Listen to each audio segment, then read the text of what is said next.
السلام علیکم ناظرین، میں آپ کا میزبان سید حیدر حسن زیدی آپ کا تہہ دل سے استقبال کرتا ہوں۔ آج چینل ون کے اسٹوڈیو میں ہمارے ساتھ موجود ہے عالی جناب پروفیسر کلام الدین اکبر صاحب۔ آج آپ ان سے سنیں گے جوائنٹ فیملی کے ایشوز کے ریگارڈنگ۔ آئے ان کا استقبال کرتے ہیں اور آگے بڑھتے ہیں اس پروگرام میں۔ السلام علیکم مولانا۔ وعلیکم السلام ورحمۃ اللہ وبرکاتہ۔ کیسے ہیں آپ؟ اللہ تعالیٰ کا لاکھ لاکھ شکر ہے، بڑی خوشی ہوئی آگا آپ کو دیکھ کے یہاں پہ۔ یقیناً آپ سب کی محبت ہے کہ حاضری کا موقع مل جاتا ہے یہاں پر۔ جی بسم اللہ۔ جی آگا، دیکھا جائے تو جوائنٹ فیملی جو ہے ایک اچھا لفظ ہے، اپنے آپ میں جو ہے بڑا لفظ ہے، لیکن اگر ہم یہ دیکھیں کہ قانون شریعت کے مطابق جوائنٹ فیملی میں رہنا صحیح ہے؟ آپ اگر اس پہ تھوڑا روشنی ڈالیں تو۔ دیکھیے، ایک چیز ہم اور آپ سمجھ لیں کہ بنیادی طور پر جوائنٹ فیملی کا جو کانسیپٹ ہے، جی، یہ جوائنٹ فیملی کا کانسیپٹ ہے ہندو لاء کے اندر اور ہندو سوسائٹی میں آیا، اور شاید ہو سکتا ہے عرب میں بھی رہا ہو یا پرانے زمانے میں، کیونکہ جہاں وار اور آرمڈ کانفلکٹ ہوا کرتی تھیں اور ٹکراؤ ہوتا تھا، اور کھیتی باڑی میں بھی جب سب لوگ مل کے کام کریں تو اس میں نیچرل ہے کہ ایک اور ایک کہا جاتا ہے 11 ہوتے ہیں یونٹی سے۔ اچھا، جو جوائنٹ فیملی رکھی بھی اسی لیے جاتی تھی کہ زمین کا بنٹوارا نہ ہو جائے۔ اگر سب لوگ ہیں کہ اس خاندان میں 500 بیگھہ زمین ہے، اب اس خاندان والوں 500 آدمی بھی ہیں، لیکن کہنے کو ہے کہ اس خاندان میں 500 بیگھہ زمین ہے۔ جوائنٹ فیملی کا جو کانسیپٹ تھا وہ ہندو کو پرسنلی ہوتی ہے آج بھی، جہاں تو اس میں 4 جنریشنز شامل ہوتی ہیں، اوپر سے لے کے نیچے تک 4 جنریشن کو۔ اور جوائنٹ فیملی میں وہ عورتیں بھی آتی ہیں جو شاید کو پرسنلی میں حصہ نہ بھی پاتی ہوں، یا یہاں تک کہ پرانے نوکر بھی آ جاتے ہیں۔ یہ ہے وہ کانسیپٹ، تو آپ کو اسلام میں نہیں ملے گا۔ جیسے کہ آپ دیکھیں کہ جو ہمارا شریعت کا کانسیپٹ ہے اس کے اعتبار سے، اس کے اندر ہم لوگ یہ کہتے ہیں کہ کوئی چیز ایسی ہے آبلیگیٹری ہے تو اس کو ہم لوگ فرض کہتے ہیں۔ تو جوائنٹ فیملی آبلیگیٹری تو نہیں ہے کہ اس کے اندر اگر ہم لوگ تلاش کریں کوئی آبلیگیشن ہے کہ سب لوگ ساتھ ہی رہنا، اور اگر سب لوگوں کو کہہ دیا جائے کہ ساتھ رہنا تو مانا پورا بمبئی ساتھ رہ رہا ہے، پھر الگ نہیں رہ سکتا۔ دوسری بات چیز ہے فاربڈن بھی نہیں ہے، ہم اپنے دوست کے ساتھ بھی جوائنٹ رہ سکتے ہیں، اپنے دوسرے رشتہ داروں کے ساتھ بھی رہ سکتے ہیں، تو حرام نہیں ہے۔ اب آتا ہے پھر کہ ریکمینڈڈ جو ہیں، جو مستحب عمل ہوتے ہیں وہ سامنے آتے ہیں۔ مستحب عمل میں ایک خاص کوالٹی یہ ہوتی ہے کہ رسول اللہ صلی اللہ علیہ وآلہ وسلم نے یا اہل بیت نے کہا ہو یا ان کے سامنے کیا گیا ہو، ان افراد کے سامنے انہوں نے اپروو کر دیا ہو، تو وہ مستحب ہے، جس کو سمجھا جاتا ہے کہ it is a better course of action, ٹھیک ہے، اور اس پر سمجھا جاتا ہے کہ ثواب بھی ہوگا۔ دوسری چیز ہے، بہت سی چیزوں کو منع کیا گیا ہے کہ نہ کیا جائے، کراہت ہیں، مکروہ ہیں، recommended not to do it, یہ بیٹر نہیں ہے، مگر اگر کوئی کر دے گا تو کوئی اس کے خلاف یعنی رٹ بھی نہیں جاری ہوگی کہ اس نے غلط کیا ہے، کوئی سزا ملے یا ہو، لیکن بیٹر ہے کہ یہ نہ کریں، آپشنل میں آ جائے گا۔ ہاں، دنیا میں بھی بہت سی چیزیں ایسی ہوتی ہیں، مان لیجئے کہ میلے کپڑے پہن کے چلے گئے نماز پڑھنے کے لیے، یا کپڑے صاف نہیں ہیں، یا گندی بو آ رہی ہے تھوڑی دیر کو مانیے، تو کوئی یہ نہیں ہے کہ بھی FIR ہو جائے گی، مگر یہ کہ لوگ اچھا نہیں لگتا کہ ایسے کرے آدمی۔ پھر بہت سی چیزیں ہوتی ہیں جو جائز ہوتی ہیں، پرمیسیبل ہیں، کیا کھائیں گے، کیا پہنیں گے، کیسے کریں گے، یہ ہے۔ اب مثال کے طور پر فریڈم آف چوائس، مثلاً اب دیکھیں، میں آپ ہیں مرد کی حیثیت سے یا عورت کی حیثیت سے شریعت نے آپ کو یہ قانون یہ دیا ہے کہ اتنا آپ کو حصہ اپنی باڈی کا چھپانا ہے، آبسینٹی کہاں سے شروع ہو جائے گی یہ بتا دیا ہے۔ اب وہ کیا ہوگا، آپ دیکھیے کوٹ پہنے بیٹھے ہیں، میں شیروانی پہنے بیٹھا ہوں، ہو سکتا ہے کوئی تیسرا آدمی آئے وہ دھوتی کرتے میں آ کے بیٹھے، ایسا ہوتا ہے، مطلب اس نے اتنے پارٹس کو چھپا لیا، شریعت کا کام ختم ہو گیا۔ اب آپ کی چوائس ہے، آپ کیا کریں۔ کھانے میں ہزاروں طرح کی چیزیں ہیں، مرچ کھائی جائے گی، نہیں کھائی جائے گی، شکر پی جائے گی، چائے میں شکر نہیں لی جائے گی، آل دیز تھنگس۔ تو ویسے دنیا کے قوانین میں عام طور پر یہ ہوتا ہے کہ یہ آبلیگیشن ہے، ٹیکس پے کرو، یہ ایسا کرو، تو اور ادھر سے کچھ چیزیں ممانعت ہوتی ہے، یہ نہیں کرو، یعنی مثلا دنیا والے یہ کہہ رہے ہیں کہ بھائی کسی کا قتل نہیں کرو، کسی کو کا ڈیفیمیشن نہیں کرو، کسی کی پراپرٹی کے اوپر ٹریسپس نہ ہو، یہ ہوتا ہے۔ پھر بہت سی سب چیزیں جائز ہیں، آپ کا ایریا آف انٹرسٹ نہ ہو ان کا ہے نا کہ وہ دوسرے آدمی کو، تو وہ جب تک یہ 5 ٹائپ رولز جو ہوتے ہیں شریعت کو سپورٹ کرتے ہیں. تو اب مستحبات میں بھی یہ بات نہیں آتی ہے کہ جوائنٹ ہی رہو، مطلب کہ آپ رہنا چاہیں رہ سکتے ہیں، ساتھ رہیں گے تو کراہت بھی نہیں کہیں آ رہی ہے کہ دیکھو رہنا نہیں ساتھ نہیں، تو اگر ساتھ میں رہیں گے تو محبت جو ہے وہ بھی ہوگی. نہیں، مقصد یہ کہ آپ کی یہ اپنی چوائس ہے کہ آپ ساتھ رہنا چاہتے ہیں الگ رہنا چاہتے ہیں، یہ آپ کی چوائس کی بات ہے، اس میں کوئی وہ نہیں ہے. اب یہ ایکچولی ڈپینڈ کرتا ہے سسٹم پر. سسٹم یہ ہے کہ جس ماحول میں آدمی رہتا ہے، جس معاشرے اور سوسائٹی کے اندر رہتا ہے، اس میں کیا چیز ہے. میں جیسے آپ سے بتاؤں کہ اسلام کا تو کوئی ایسا نظام آپ کو نہیں ملے گا جس میں آپ یہ کہیں. مثلا ہندوستان میں آپ دیکھیے دلہن کا لباس جو ہوتا ہے وہ عام طور پر ریڈ ہوتا ہے، سرخ ہوتا ہے، وہ بائی ڈیفالٹ ہوتا ہے نا، وہ چلا آ رہا ہے صدیوں سے. تو مطلب ہندوؤں میں بھی ہے، مسلمانوں میں بھی ہے، سکھ بھی یہی کرتے ہیں. اور وہ جو مانجھا وانجھا ہمارے یہاں ہوتا ہے اس میں یلوئش پیلے کپڑے پہنے جاتے ہیں اور سب ہے نا، خوشی کا رنگ. ہاں، یہ مہندی لگائی جا رہی ہے اور یہ ہے. اب یہ شریعت نے نہ اس کو منع کر دیا نہ اس میں کہا کہ یہ بڑا اچھا کام ہے. اب آپ چلے جائیے جو عرب کنٹریز ہیں، لیبنانیز، اور یہاں عیسائیوں کا جہاں پر کرسچنس کا اثر ہے وائٹ ہوتا ہے. یا تو وائٹ کپڑا پہن لینے کا مطلب ہے کہ عورت بیوہ ہو گئی، بڑا خطرناک ہوتا ہے. ہر کنٹری میں اگر آپ یہ دیکھیں کہ ہر کنٹری میں کلرز کے بھی جو ہے میننگز ہوتے ہیں. ہاں نہیں، میں نے جو ہماری جنرل ماسز ہوتی ہیں وہ اس کے خلاف نہیں کرنا چاہتے ہیں، ہے نا. جیسے مان لیا آپ نے بات کہی صحیح ہے، کرسچنس میں مثلا بلیک پہنتے ہیں، کانڈولنس میں کہیں پر ہے تعزیت پیش کر رہے ہیں تو ایک بلیک کلر پہنتے ہیں. تو یہ مان کے ہم لوگ چلیں کہ بہت سی چیزیں ایسی ہوتی ہیں جو اس سوسائٹی میں ہم یعنی لٹرلی انہیریٹ کرتے ہیں. کیا ہو رہا ہے اسی چیز کو ہم انہیریٹ کرتے ہیں اور اسی طرح سے ہم بھی بیہیو کرتے ہیں. وہ جو ہوتی کبھی کچھ اثر، مثال کے طور پر یہاں کے ہندوستان کے مسلمانوں کو آپ لے لیجئے، بھارت میں ہم لوگ جو چاٹ کھا لیتے ہیں، عرب منہ پیٹنے لگے گا اپنا، جتنی مرچ اور یہ سب اسپائسی کھانے نہیں کھاتے، وہ ہم لوگ کھاتے ہیں. ٹھیک ہے، ایسے بہت سے یہ چیز ہے. ویسی بہت سی باتیں ہوتی ہیں کہ یہ نہیں ہے یہاں کا کلچر، یہاں کی تہذیب، یا ہو سکتا ہے ضرورت بھی ہو. حیدرآباد وغیرہ میں کھٹا کھانا بہت کھٹاس کھائی جاتی ہے. وہ ہماری ایک عزیزہ گئی تھیں، وہ نہیں کھاتی تھیں، یہاں سے یو پی سے گئی تھیں، انہیں چکر آنے لگے. ڈاکٹر کو دکھایا، ڈاکٹر نے کہا بھائی یہاں کھٹاس بہت ضروری ہے، یہاں کا ویدر ایسا ہے، پانی وہاں کا جو موسم ہے کسی کسی سوٹ نہیں کر رہا. تو اس لیے میں نے کہا نا کہ شریعت نے جوائنٹنس کو آپ کے اوپر آبلیگیٹری نہیں بنایا ہے کہ کوئی آدمی سمجھے کہ میرے اوپر یہ آبلیگیشن ہے کہ اب میں الگ رہوں گا تو بڑی بری بات ہے. آپ اپنی حالات کو دیکھیے، اپنی اپارچونیٹیز کو دیکھیے. اب آپ ماشاءاللہ آپ تو بامبے میں رہتے ہیں، آپ دیکھیں یہاں تو ایسے گھر ہی نہیں ہوتے کہ جہاں قاعدے سے جوائنٹلی کوئی آدمی رہ سکے. اگر آپ غور کیجیے، اور مجبوری تو ایک الگ بات ہے، مجبوری میں تو آدمی پلیٹ فارم پر بھی لیٹ جاتا ہے، فٹ پاتھ پر بھی لیٹ جاتا ہے. لیکن گھر عموماً دیکھا جائے تو کافی چھوٹے ہیں. تو اور کیونکہ ایسے کافی ہمارے پاس ایسے سوال آئے ہیں لوگوں کے جو وہ پوچھنا چاہ رہے تھے.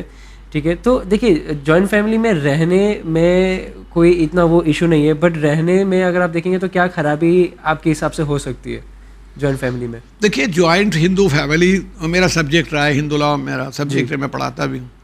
تو میں یہ بتاتا ہوں جوائنٹ فیملی کے اندر بہت بنیادی بات ہے کہ ممبرس میں ٹالرنس ہونی چاہیے. انتہائی ٹالرنس جب تک نہیں ہے تب تک وہ نہیں سکتے. دوسری چیز ایڈجسٹمنٹ ہے ان کو، کیونکہ دو آدمی دنیا میں، دو سگے بھائی اور دو سگی بہنیں اور سگے بھائی اور بہن بھی ایک جیسے مزاج کے نہیں ہوتے. شاید اللہ نے دو آدمی ایک مزاج کے بنائے ہی نہیں ہیں آج تک، وہ نہیں ہے. انبیاء کو بھی آپ دیکھیے نیکی اور پریچنگ سب ہوتی ہے، لیکن ایک جیسے جناب موسیٰ کا غصہ ہے، جناب ہارون کے پاس غصہ نہیں ہے. جناب نوح نے شکایت کی، اللہ سے دعا مانگی، رسول اللہ صلی اللہ علیہ وسلم لوگوں کی مغفرت کے لیے کہا کرتے تھے. تو we are the human being, اس میں کوئی عیب بھی نہیں ہے کہ اگر ہے. اچھا میں کیا کروں، میں اگر مجھے غصہ آتا ہے، میں غصے پر قابو نہیں پا سکتا ہوں اور وہ ہے تو میں کیا کروں. وہ تو بعد میں افسوس ہوتا ہے کہ میں غلط تھا، میں نے صحیح نہیں کیا. لیکن یہ کہ ٹالرنس اگر ہے، برداشت ہے، جیسے ایک کو غصہ آیا تو دوسرے نے برداشت کر لیا. اب جب کبھی دوسرا اس میں آیا تو اس نے بھی. اور ایڈجسٹمنٹ یہ ہے کہ ہمیں معلوم ہے کہ یہ آدمی صبح نہیں اٹھ پاتا ہے، لیکن رات میں اگر 12 بجے تک بھی جاگنا پڑے گا تو جاگ کے کام کرے گا. تو میں اٹھ جاؤں گا, میں اٹھ کر کے یہ کام کر لوں گا, میں ایسے دیکھ لوں گا, اسے ہم میوچل انڈرسٹینڈنگ کے بیسس پہ ہم دیکھ سکتے ہیں. تو یہ ایک ماحول جب تک نہیں بنے گا, جوائنٹ فیملی نہیں ہوتی. اسی لیے دیکھیے ہندو فیملی میں بھی جس وقت یہ ٹالرنس یا ایڈجسٹمنٹ ختم ہوتا ہے تو پھر پارٹیشن ہوتا ہے. اور کوئی بھی ان کے بھی قانون یہ ہے کہ جوائنٹ فیملی ایسی آبلیگیٹری نہیں ہے. اینی ممبر اور اینی کو پارٹنر آف دا فیملی میں کلیم پارٹیشن. وہ کسی وقت بھی وبھاجن یا پارٹیشن مانگ سکتا ہے کہ بھئی ہم الگ ہوں گے, ہمیں سیورنس ہماری ہو جائے. اب ان کے یہاں تو جو یعنی پیترک سمپتی ہوتی ہے, انسیسٹرل پراپرٹی, اس میں بائی برتھ رائٹ مل جاتا ہے. تو اگر بائی برتھ ایک آدمی کو رائٹ ملا ہوا ہے تو وہ نیچرلی کہتا ہے کہ بھئی جو ہمارا حصہ ہے دے دیجئے, ہم بیوی بچے اپنے الگ ہو جائیں گے. تو وہ جس دن کہے گا اسی دن قانون اس کو الگ مان لیتا ہے. بے شک یہ ہے نا. تو وہ کانسیپٹ ان کے یہاں بھی ایسا نہیں ہے کہ آپ ہل نہیں سکتے اس میں, لیکن چونکہ وہ ٹریڈیشن بنی ہوئی ہیں اس لیے وہ جوائنٹ فیملی کو مینٹین کر لے جاتی ہیں. وہ ٹریڈیشنس ہیں یہ, اس لیے وہ ہم کہہ سکتے ہیں. ہماری جو پرابلم ارائز کرتی ہے وہ کئی طرف سے ارائز کرتی ہے. ایک تو مقصد یہ ہے کہ پردے کا جو کانسیپٹ ہے, حجاب کا جو آپ کے ہاں کانسیپٹ ہے, اس میں بہت سے رشتے ایسے ہیں, یوں تو وہ بہت بہت قریبی رشتے ہیں. ہاں جیسے کہ اگر ہم بات کریں جیسے چچا زاد ہوتے ہیں یا جو گھر کے جو, اگر جیسے کہ ایک سوال ہمارے پاس جو آئے تھے, آپ نے جو بہت بہترین جو ہے آپ نے بات کی ہے, اس سے ریلیٹڈ جو ہمارے پاس جو ایک سوال آئے تھے وہ یہ تھے کہ ماہم علی کا یہ سوال ہے کہ اکثر ایسا ہوتا ہے کہ لوگ جو جوائنٹ فیملیز میں رہتے ہیں وہاں پر پردے کی رعایت نہیں ہو پاتی کیونکہ دیور جیٹ اور چچا زاد ہوتے ہیں, پھر ساتھ میں رہ کر پردے کی حفاظت کیسے کی جائے؟ دیکھیے میں پھر کہتا ہوں جتنے ممبرس ہیں فیملی کے, جی اگر وہ کانسیپٹ آف حجاب کو یا پردے کا جو کانسیپٹ ہے اسلام کا اس کو ذہنی طور پر مینٹلی قبول کرتے ہیں, انہیں معلوم ہے, تو جب معلوم ہے تو وہ ساتھ رہ سکتے ہیں, کوئی پریشانی نہیں ہوگی. مثال کے طور پر جس آدمی کو مجھ سے پردہ کرنا چاہیے, جس خاتون کو وہ اچانک سامنے آ گئی, تو میری ذمہ داری ہے کہ میں اپنی نظر جھکا دوں. بے شک. یعنی مقصد دیکھیے وہاں پر وہ پردہ نہیں ہوگا کہ وہ عورت برقع اوڑھ کر کے گھر میں ٹہل رہی ہوگی, پاسبل ہی نہیں ہے نا. تو یہ کہ آنے والا, اب دیکھیں وہ ایرانیوں نے اور عراق میں عرب میں ان کا طریقہ یہ ہے کہ جب اس طرح کا آدمی آنے لگتا ہے جس کو خیال ہے کہ کوئی پردے میں ہوگا تو وہ ایک نعرہ لگاتا ہے یا اللہ, اور اس کے بعد ایک پاس لے کے آدھے منٹ کا داخل ہو جائے گا. تو اگر کوئی عورت ایسی ہے تو وہ اپنے کو ڈھک لے گی. اسی طرح سے ہوا جیسا ہم بیل جو ہے دباتے ہیں. ہاں نہیں, مقصد یہ ہے کہ میں آ رہا ہوں, یہ اس نے انٹیمیٹ کر دیا. تو جو آدمی بھی فیملی میں اس طرح کا ہے کہ مثلا وہ باہر نکلا ہوا ہے, اس کا دوپٹہ نہیں ہے, تو وہ اپنے کو چھپا لے, اب یہ آ جائے گا. اچھا لیکن اس کے باوجود مان لیں کہ وہ آ گئے اور اس عورت نے دیکھ بھی لیا ہے, تھوڑی دیر کو دیکھ, جیسے ہی دیکھے گا تو نظر جھکا لے گا. اچھا یہ ذمہ داری تو ہماری اور آپ کی سڑک پر بھی ہے, بے شک, بینک میں بھی ہے, ہر جگہ. اگر وہ ایک عورت بیٹھی ہوئی ہے, آپ اس کو ضرورت کے اعتبار سے دیکھ سکتے ہیں, بات کرنا ہے مان لیں, لیکن اس کے اندر کہیں سے بھی آپ کا لسٹ کا آئیڈیا یا شہوت کا آئیڈیا اگر پیدا ہوتا ہے تو پھر نہیں. تو اگر نہیں ہے تو آپ دیکھیے ہی نہیں. ایک عورت چلی جا رہی ہے, وہ اپنا سجاوٹ کر رہی ہے, کچھ ہے, تو آپ کے اوپر کوئی آبلیگیشن تو تھا نہیں کہ دیکھیں, آپ کے اوپر یہ آبلیگیشن ہے کہ نہ دیکھیں, اوائڈ کریں, اس کو اوائڈ کریں. اب اتفاقیہ نظر پڑ گئی تو جیسے ہی پڑ گئی وہ آپ نے نظر کو ہٹا لیا. وہ ایک روایت بیان کی جاتی ہے کہ رسول اللہ صلی اللہ علیہ وسلم نے فرمایا کہ نامحرم پر پہلی نظر معاف ہے, اگر پڑ جاتی ہے, ایک نظر پڑ گئی آپ نے ہٹا لیا. وہ ایک صاحب, جب ہر آدمی تو مجتہد ہو جاتا ہے, تو میں ایک دوست مولانا نیر رضوی صاحب قبلہ ہیں, آج کل تو حیدرآباد میں ہے, تو ایک دکاندار کو جانتے تھے, وہ تھا کچھ کاسمیٹکس کی دکان تھی, اور ان کی بھی کچھ یاد اللہ تھی, یعنی جان پہچان تھی. وہ ایک عورت کو گھورے جا رہا تھا جو شاپنگ پر آئی تھی.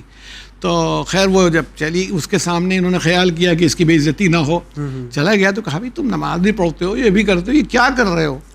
کہا آپ نے سنا نہیں کہ ایک نظر معاف ہے؟ اچھا, کہا انہوں نے جو مولانا نیر رضوی صاحب کہہ لے کہ ہاں بھائی بالکل سنا ہے, ایک نظر معاف ہے. کہا میں دوسری ہونے نہیں دیتا, جھپکاتا نہیں ہوں, آپ میں نے جو نظر اٹھا رکھی ہے. اب وہ کس محاورے میں, یعنی اچانک کسی پر نظر پڑ گئی, آپ ہٹا لیجئے. اب یہ کہ آپ کہتے میں حضور نے فرمایا وہ جس مقصد سے حضور نے فرمایا ہے کہ you should not continue the same crime, مطلب اگر وہ پہلے غلط نہیں تھا اب غلط ہو گیا، آپ کو ریئلائز ہو گیا، تو وہ گھر میں بھی ہمارا قانون ہوگا، باہر بھی ہمارے لیے قانون ہوگا، کیونکہ ہم اچھا دیکھنے یہ تو اور بھی جس کو ہم کہیں گناہ بے لذت والی بات ہے کہ کچھ ہوگا نہیں، صرف ہمارے ذمے گناہ درج ہوتا چلا جا رہا ہے کہ ہم دیکھ رہے ہیں، ہے نا، کہ یہ چیز ہم نے کیا اس سے کیا مقصد حاصل کیا ہے.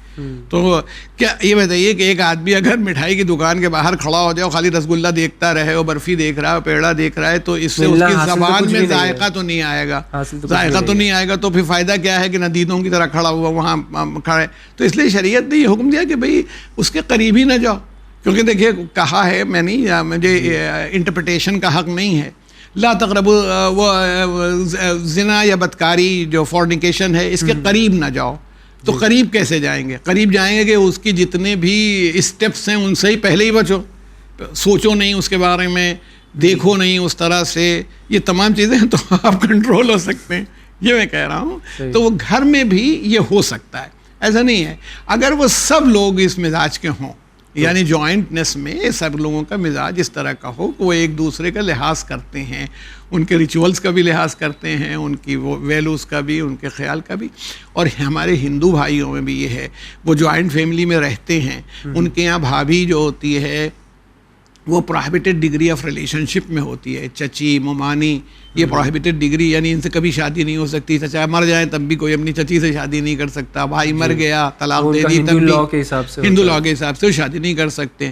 تو اس کا مطلب ہے اس کو اس طرح سمجھتے ہیں. تو اگر وہ گھر میں کام کر رہی ہے تو وہ خود بھی لحاظ کرتا ہے کہ ہماری بھاوج کام کر رہی ہے، اب کپڑے کس پوزیشن میں ہے، کیسے ہیں. تو وہی ہے کہ وہ ایک ایڈجسٹمنٹ ہوتا ہے. اگر وہ نہیں کرے گا تو پھر سیورنس ہوگا، پارٹیشن ہو جائے گا. بھائی دوسرا بھائی کیسے برداشت کرے گا کہ ہماری بیوی کے ساتھ یہ کرتا ہے اور بیوی نے شکایت کی کہ صاحب وہ ہمیں چھپ کے دیکھتے ہیں یا دیکھتے رہتے ہیں، تو پھر تو وہ کانفلکٹ ہو گئی اور فیملی جو ہے ٹالرنس اور ایڈجسٹمنٹ سے چلتی ہے. جی اسی سے چلے گی. جی جی جی. اگر مریم نواز یہ کہتی ہے کہ جوائنٹ فیملی میں جو ایسے گھروں میں جو بہت بڑا نہیں ہے، مشکل سے اس گھر میں گزارا ہوتا ہے، ایسی حالت میں عورت نماز کیسے پڑھے جبکہ نامحرم کے سامنے نماز پڑھنا منع ہے اور اصطلاحات نہیں ہے کہ دوسرا گھر لیا جا سکتا؟ نہیں، اب دیکھیے وہ تو میں نے شاید جواب اس کو پہلے ہی دے دیا. یعنی اگر دونوں ہی یہ ٹھیک ہے، جیسے ہمارے حالات ہوں گے ہم اسی کے اعتبار سے کام کریں گے. اب یہ تو نہیں کر سکتے کہ ہم کسی جادو سے گھر کو بہت بڑا بنا دیں. گھر ہمارا چھوٹا ہے تو چھوٹا ہی رہے گا. اگر اس آدمی کو بھی، یعنی جو عورت ہے جو نماز پڑھ رہی ہے، اس کا جو دیور ہے یا اس کا جیٹھ ہے جو بڑا بھائی ہے، elder brother of the husband, وہ ہیں، ان سب کو معلوم ہے کہ یہ نامحرم عورت ہے، یہ نماز پڑھ رہی ہے. تو وائی دے آر سینگ ہر، یہ اس کو دیکھ کیوں رہے ہیں؟ یہ تو اب ان کی ذمہ داری کہ یہ نہ دیکھیں، وہ تو نماز میں کھڑی ہو گئی تھی. تو اگر میں کہتا ہوں میں ایک دوست ہوں، اپنے دوست کے یہاں گیا، اس کی بیوی نماز پڑھ رہی، وہ ایسی جگہ پڑھ رہی کہ میری انٹری ہو گئی ہے، تو مجھے خود نظر جھکا لینی چاہیے اور منہ موڑ کے بیٹھ جانا چاہیے. ایک اگر نامحرم عورت اسی کمرے میں آ جاتی ہے، بیٹھ جاتی ہے، جو اس پوزیشن میں ہے، بھائی حجاب کے بغیر آئی ہے، اور وہ سامنا ہو بھی جائے تو میں ادھر دیکھ سکتا ہوں، میں پوری بات کرتا رہوں گا، اس کو دیکھوں گا بھی نہیں، اس سے پوری بات بھی کر لوں گا. جی جی. اور اگر جوائنٹ فیملی کے بچوں میں اور سنگل فیملی کے بچوں میں اکثر تربیت کا فرق پایا گیا ہے، اگر اس پہ آپ اگر روشنی ڈالیں تو؟ دیکھیے تربیت کا فرق یہ ہوتا ہے کہ جب جوائنٹنس میں ہم لوگ رہتے ہیں تو وہ سب بھی بہت ہوتا ہے، کہیں ٹکراؤ بھی ہوتا ہے، دوستیاں بھی ہوتی ہیں، محبتیں بھی ہوتی ہیں. اکیلے رہتے ہیں تو ہمیں اندازہ ہی نہیں. جیسے میں اکثر کہتا ہوں، اپنے بچوں سے بھی کہتا ہوں، اپنے ویور سے بھی کہہ رہا ہوں، یہ ایک عجیب بات ہو گئی. جو جاہل لوگ ہوتے ہیں، کم پڑھے لکھے لوگ ہیں، غریب ہیں، ان کے بہت سے بچے ہیں. جو پڑھے لکھے لوگ ہیں، جو افورڈ کر سکتے ہیں، اچھی طرح پڑھا سکتے ہیں، اچھا اخلاق سکھا سکتے ہیں، ان کا ایک بچہ ہے، ایک لڑکا ہے یا ایک لڑکی ہے. تو اس کا مطلب ہے کہ وہ خود ایک ایسا سسٹم بنانے جا رہے ہیں کہ جس میں غلط لوگ بڑھتے چلے جائیں گے اور جو صحیح لوگ ہیں ان کی اسٹرینتھ کم ہوتی چلی جائے گی. یہ ہے نا. اچھا اب اس لڑکے کو دیکھیے ساتھ رہنے سے بہت سی باتوں میں فرق ہوتا ہے. یہ اکیلا لڑکا ہے، اس کو معلوم ہی نہیں بھائی ہوتا کیا ہے، یہ تو اکیلا ہی ہے. اس کو معلوم نہیں بہن کیا ہوتی ہے، اس کو یہ نہیں معلوم ماموں کیا ہوتا ہے کیونکہ اس کی اماں کا بھی کوئی بھائی نہیں ہے. اس کو یہ نہیں معلوم ہے خالہ کیا ہوتی ہے، چچی کیا ہوتی ہے. تو اس کا مطلب ہے کہ رشتوں کی جو عظمت ہوتی ہے، رسپیکٹ ہے اور رشتوں کی ضرورت ہوتی ہے، وہ اس کو نہیں پتہ چلے گی. تو جب اس کا پتہ نہیں چلے گا تو اس سے ہم کیا امید کریں کہ یہ ان رشتوں کو دبا پائے گا. تو اس کے اندر وہ ہوتا ہے کہ وہ ایک طریقے سے انٹروورٹ ہو جاتا ہے، اپنی ہی طرف خالی ہے اس کی توجہ ہوتی ہے، اس کو دوسروں کے بارے میں کوئی سوچ ہی نہیں رہا کہ کیا کریں، کیسے ڈیولپ کریں اور کیا ہو. تو یہ جبکہ اسلام خاص طور سے اور انسانیت بھی یہ چاہتی ہے کہ خالی اپنے لیے نہیں سوچیں اور صرف زندگی میں نہیں سوچیں. میں یہ کہہ رہا ہوں کہ ہمارے ہاں یہ مسئلہ ہے، میرا خیال میں ہمارے ہندو بھائیوں کے ہاں بھی ہے، مسلمانوں میں بھی ہے، کہ مرنے والا وصیت کر سکتا ہے آرگن ڈونیشنز کا، آرگن ڈونیٹ کر سکتا ہے مرنے والا، یعنی خالی وہ اپنے لیے نہیں سوچ رہا ہے، ہم مر جائیں گے، ہماری آنکھ کسی کے کام آ جائے گی، مطلب مرتے مرتے بھی وہ دوسرے کے بارے میں سوچتے ہوئے جا رہے ہیں، ہمارا دل کسی کے کام آ جائے گا، ہماری ہے. یعنی میں نے دیکھا تھا کہ امریکن تھا، وہاں تو لا ہے آرگن ڈونیشن کا، وہ آیا تھا بہت دور سے بیچارہ، وہ سائیکل چلا کے گیا تھا، اس کی ایکسیڈنٹ میں اس کی بیٹی مر گئی تھی اور وہ اس نے ڈونیٹ کر دیا تھا اپنا ہارٹ. تو وہ اتفاق سے ایک نیگرو کو ملا تھا، اس سے ملنے آیا تھا وہ نیگرو. خیر نیگرو لپٹ گیا، رونے لگا اس کو دیکھ کر کے، ینگ بوائے. اور پھر وہ باپ جو تھا اس کے سینے پر اپنے کان رکھ کر کے بہت دیر تک اس کی دھڑکن سنتا رہا کہ میری بیٹی کا دل دھڑک رہا ہے. تو مقصد یہ کہ یہ دیکھیے نا کہ آپ خالی اپنی فیملی کے لیے نہیں سوچیں. جب آپ اپنے فیملی میں سوچنے لگتے ہیں اور ان کی اچھائی برائی کو، تو پھر ایک ہمارا ایک ایسا سسٹم بنتا ہے کہ جس میں ہم بہت دور تک سوچ رہے ہیں. بھئی ہماری آنکھ، ہم نہیں رہ گئے مگر ہماری آنکھ تو زندہ ہے، ہم نہیں ہیں، ہمارا دل ابھی زندہ ہے. اگر ایک جیسے بلڈ ڈونیشن ہے، ایک بہت بڑا کام ہے، آپ دوسروں کی زندگی بچاتے ہیں کہ بلڈ ڈونیٹ کر دیتے ہیں، مگر یہ جب تک آپ میں وہ سیکریفائس کا جذبہ نہیں ہوگا تب تک نہیں ہوگا. اور سیکریفائس کا جذبہ تبھی ہوتا ہے جب اپنے پر دوسرے کو آپ نہیں ہو تب تک کے لیے. تو وہ دیکھیں گے کبھی مثلاً وہ بھائی سے لڑائی ہو گئی، وہ رونے لگا اور مما نے سمجھایا بیٹا تمہارا بھائی ہے، چھوٹا ہے، چچیرا بھائی ہے، رو رہا ہے، اس کو دے دو، اور اس نے دے ہی دیا. تو اب یہ سیکھا دیا بھی جاتا ہے، ایسے بھی ہوتا ہے. وہ ہنسنے لگا، پھر اس کو دھیرے دھیرے بڑا ہوا تو اور احساس پیدا ہوا. تو ایک ہیومن سوسائٹی کے اندر جو رشتے مضبوط ہوتے ہیں، جن میں آلٹرزم ڈیولپ ہوتا ہے، تو وہ بہت بڑا جذبہ میرے خیال میں جوائنٹ فیملی لاتی ہے. اب یعنی وہ اب لمٹس کے ساتھ ہے کہ بھائی اب گھر ہمارا ایک کھولی کا ہے تو اس میں وہ سیکریفائز کا جذبہ نہیں پیدا ہوگا، خالی سے بازی ہوگی. تو یہ ہمیں دیکھنا ہوگا کہ ہم کس سچویشن میں ہیں اور کیسے ہیں، کیا کریں. صحیح یہ بھی بات ہے. لیکن جوائنٹ فیملی میں رہنے میں اپنے آپ میں ہی مزہ ہے. آپ کے بھائی بھی ہے، آپ کے کزنس بھی ہے، تو وہ ایک خوشنما ماحول بن جاتا ہے وہ. ہاں بالکل، جی بالکل یہ ہے. بات وہی ہے کہ دو چیزوں میں سمجھ لیجئے. خاندان یعنی ہم یہ کہتے ہیں کہ ہیومن بینگ کے لیے یہ ہے کہ ہیومن بینگ اپنی جنت آپ بناتے ہیں، یعنی دے کریٹ.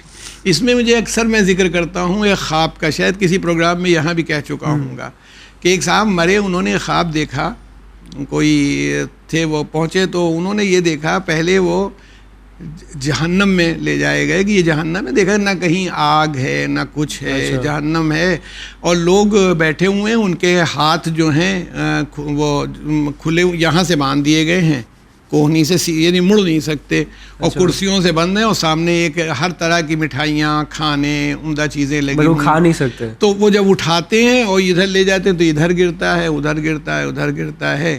اس کے بعد تھوڑی دیر بعد ان کو گھمایا گیا، پھر جنت میں پہنچے، بالکل یہی منظر تھا، اسی طرح سے لوگ بیٹھے ہوئے تھے اور وہ انجوائے کر رہے تھے. وہ اٹھا کر کے سامنے والے کے منہ میں دے دیتے تھے، سامنے والا ان کے منہ میں ڈال دیتا تھا، وہ سب ان چیزوں کا فیض حاصل کر رہے تھے. تو ہم اس کہانی سے، اگرچہ وہ ایک خواب ہے، ایک کہانی ہے، لیکن یہی نتیجہ نکالتے ہیں کہ وہ سوسائٹی جو سیکریفائس کرتی ہے، لو کے اوپر بیسڈ ہوتی ہے، وہ ایک دوسرے کے لیے مددگار ہوتی ہے، تو ایک جنتی ماحول بن جاتا ہے ہیومن بینگز کا کہ سب جس میں خوش ہیں، انجوائے کر رہے ہیں، ایک دوسرے کا خیال کر رہے ہیں. ورنہ یہی دنیا جہنم بن جاتی ہے. ایڈوانٹیجز اور ڈس ایڈوانٹیجز تو بہت ہے، لیکن اس میں سے ایک یہ بھی چیز ہے جو محمد حسین آپ سے پوچھنا چاہ رہے ہیں کہ جوائنٹ فیملی میں غیبت جو کامن ہے، آج کل معاشرے میں بھی بہت کامن ہے کہ غیبت ہوتی دیکھی گئی ہے. محبت کم اور دلوں میں بغض زیادہ ہوتا ہے اور لبوں پہ مسکراہٹ ہوتی ہے. جلن حسد بھی کامن ہو جاتا ہے اس جوائنٹ فیملی میں. تو یہ ایک طرح کا ڈس ایڈوانٹیج نہیں, میں سمجھتا ہوں ان کے سوال یہ ہیومن ٹینڈنسی لائف کا اسٹائل ہے. ہم ساتھ نہیں رہتے جی, مطلب ہمارا عزیز بامبے میں رہتا ہے یا دہلی میں رہتا ہے اور اس کی حیثیت بہت اچھی ہے, ہم کو حسد کرنے کے لیے ہم اپنے گاؤں سے ہی بیٹھے ہوئے حسد کر رہے ہیں اس کے اوپر. جیسے مثلاً ایک باپ ہے, اس کے 2 بیٹے ہیں, ایک زیادہ کامیاب ہے, ایک زیادہ نہیں کامیاب ہے, لیکن پڑھے دونوں ایک ہی کالج سے. نہیں, مگر ایک ساتھ رہنے سے کیا فرق پڑے گا؟ اگر وہ ایک ساتھ ہیں اور وہ اس سے حسد کریں گے, جیلسی کریں گے تو الگ ہیں. تو بھی اب ہم تو کچھ نہیں کر پائے. ہمارا بھائی جو ہے وہ یورپ میں امریکہ کے کسی شہر میں ڈاکٹر ہے اور اس کی بڑی اچھی فیملی ہے اور یہ ہے. اب ہم بیوی ہماری کہہ رہی ہے کہ ایک دیکھو تم ہو, تمہارے لڑکے ہیں, ایک وہ ہیں. اب ہمیں جیلسی شروع, ان کو بھی جیلسی ہے, ٹھیک ہے. تو اس کا کوئی جوائنٹ فیملی سے کوئی تعلق نہیں ہے, وہ ہماری ٹینڈنسی ہے. اگر ہماری ٹینڈنسی اچھی ہو, یعنی جو ہم پازیٹیولی سوچتے ہوں, تو ہم ہر برائی میں بھی اچھائی ڈھونڈ لیتے ہیں. حضرت عیسیٰ علیہ السلام کے لیے ملتا ہے کہ وہ ایک کتا مر گیا تھا, بڑی بدبو آ رہی تھی اس سے, ڈیڈ باڈی تھی. تو بہت سے آپ کے جو شاگرد تھے, حوارین کہلاتے تھے, وہ گزرے تو سب کہنے لگے یار ناک پہ ہاتھ رکھ کے کہ بدبو آ رہی ہے, بڑا غلیظ کتا ہے, بہت بدبو آ رہی ہے. تو جناب عیسیٰ نے کہا کہ اس کے دانت دیکھے بالکل موتی کی طرح چمک رہے تھے, وہ سب یہاں کی کھال پھڑے. کہا مگر دانت کتنے خوبصورت ہیں. تو آگا جیسے کہ ہم دیکھ سکتے ہیں کہ وقت کی گنجائش جو ہے ابھی باقی نہیں ہے.